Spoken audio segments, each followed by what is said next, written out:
보검장님, 네, 직무대리님 먼저 나와주시고요. 좀 질의는 이따가 하겠습니다. 먼저 질의 앞서 영상 좀 보시겠습니다. 김용 민주연구원 부원장을 체포했습니다. 정진상 실장이 구속됐습니다. 검찰이 서울 여의도 민주당사를 압수수색했습니다. 국회 본청 민주당 대표 비서실에 대해서도 압수수색을 시도하고 있습니다. 검찰이 세 번째 압수수색에 나섰습니다.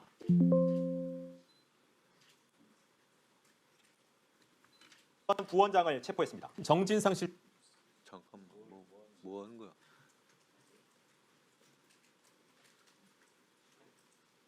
파일이 뭐 잘못된 것 같아. 잠시만요. 지금 파일이 좀 잘못된 것 같아요. 김용 민주연구원 부원장을 체포했습니다. 정진상 실장이 구속됐습니다. 검찰이 서울 여의도 민주당사를 압수수색했습니다. 국회 본청 민주당 대표 비서실에 대해서도 압수수색을 시도하고 있습니다. 검찰이 세 번째 압수수색에 나섰습니다. 압수수색이 진행되고 있습니다. 검찰이 오늘 오전 이재명 민주당 대표에게 구속영장을 청구했습니다. 네. 정치보복의 기준은 뭡니까? 제가 좀 실무적으로 말씀을 드리면 누구를 딱 찍어놓고 그 사람 주변을 1년 12달 계속 다 뒤지고 뒤져갖고 찾는다 그러면 그거는 정치보복이죠. 네, 영상 잘 보셨을 것 같습니다. 먼저 구자영 검찰총장 대 윤석열이 정의한 정치보복의 정의에 대해서 동의하십니까? 동의라기보다도 어떤 말씀을 이야기한지에 대해서는 이해하고 일반론적인 건 묻는 것입니다. 누구를 한 명 딱 찍어놓고 1년 12달 내내 주변을 뒤지고 뒤져서 기소하면 그 정치보복이라 볼 수 있죠. 적절한 수사 방식은 아닙니다. 알겠습니다. 대장동 사건은 처음에 경제 사건이라는 이유로 2021년 9월 서울중앙지검 경제범죄수사부에 배당되었습니다. 이후 반부패 강력수사 1부장인 우리 증인 정용환 검사가 경제범죄수사부를 지휘하게 됩니다. 정용환 증인 당시 대장동 수사 주인 검사로서 관여한 거 맞으시죠? 주인 검사라는 표현보다는 1차 수사팀의 그 1수사팀 팀장이었습니다. 1수사팀의 팀장이었죠. 그렇습니다. PPT 보시겠습니다. 네. PPT. 네. 1기 수사팀은 유동규와 남욱, 김만배 등을 조사하고 2021년 11월 당시에 이재명 대통령의 배임을 입증하기 어렵다라고 공식 발표했습니다. 이 발표 아십니까? 언론 보도 내용 알고 있습니다. 네. 정용환 증인 당시 1기 수사팀에 관여했는데 1기 수사팀이 부실하거나 무능해서 이재명 대통령을 기소하지 못한 것입니까? 아니면 성실하게 수사를 완료했으나 이재명 대통령에 대한 혐의점이 없었다는 겁니까? 저희 모두 성실하게 정말 열심히 수사하고 치열하게 토론하고 했던 결과물이라고 보시면 됩니다.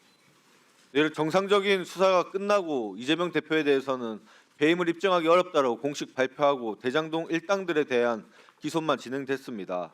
그런데 2022년 5월 윤석열 취임 직후 공식적인 인사 발령이 없었는데도 엄희준, 강백신 등이 대장동 사건에 관여하고 기록을 검토했다는 의혹이 있습니다.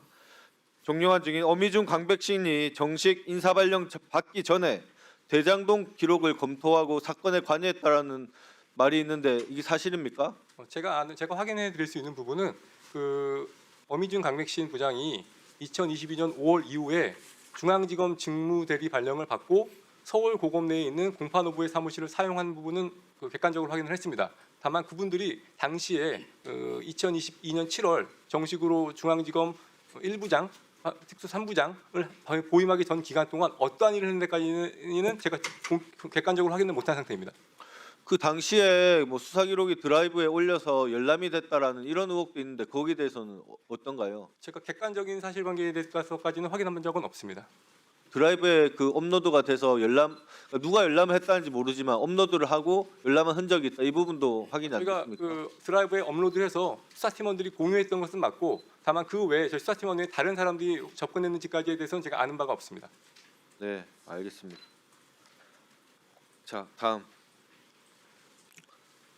자, 저희가 들은 바에 의하면 엄희준과 강백신이 먼저 정상적인 인사 발령도 전에 지금 서울중앙지검에 직무대리로 와서 수사의 기록을 검토했다라는 제보가 있습니다. 엄희준 검사가 누굽니까? 윤석열 검찰총장 당시 대검찰청 수사지휘 과장으로 윤석열을 보좌한 대표적인 친윤 검사이자 한명숙 전 총리 사건 모해 위증 의혹이 있는 당사자입니다. 강백신 검사도 박영수 특검에 파견되어 윤석열, 한동훈과 함께 일한 대표적인 친윤 검사입니다. 특히 강백신은 조국 일가 표적 수사의 장본인이며 울산 고래고기 환부 사건 그리고 김기현 형제 토착비리 수사 무마 의혹까지 받는 당사자입니다. 다음 PPT. 이들이 정식 인사 발령 이후 언론도 중앙지검 반부패 1, 2, 3부장이 윤석열 사단으로 대대로 물갈이됐다고 보도하고 대장동 사건을 사실상 재수사한다고 보도하기까지 했습니다. 1분만. 예. 이렇게 1차 수사로 어느 정도 완결된 수사에 관해서 기존 수사팀을 전체 물갈이하고 이렇게 뒤집는 수사를 어떠한 새로운 혐의가 없음에도 수사를 진행하는 것이 검찰이 늘상 해오던 방식입니까? 뭐 늘상 해오던 방식이라는 말씀에는 동의할 수 없고요. 다만 22년도 그 7월 달이면 그 정부 교체 이후에 보건검사급 인사가 시행된 시점인 것 말씀드리고 아까 의원님 말씀하신 것처럼 5월 달부터 직무대리 명령으로 먼저 와서 일을 했던 것까지는 객관적으로 확인되는 그럼 사실입니다. 직무대리로 와서 대장동 사건에 관여했다는 것도 확인이 됩니까?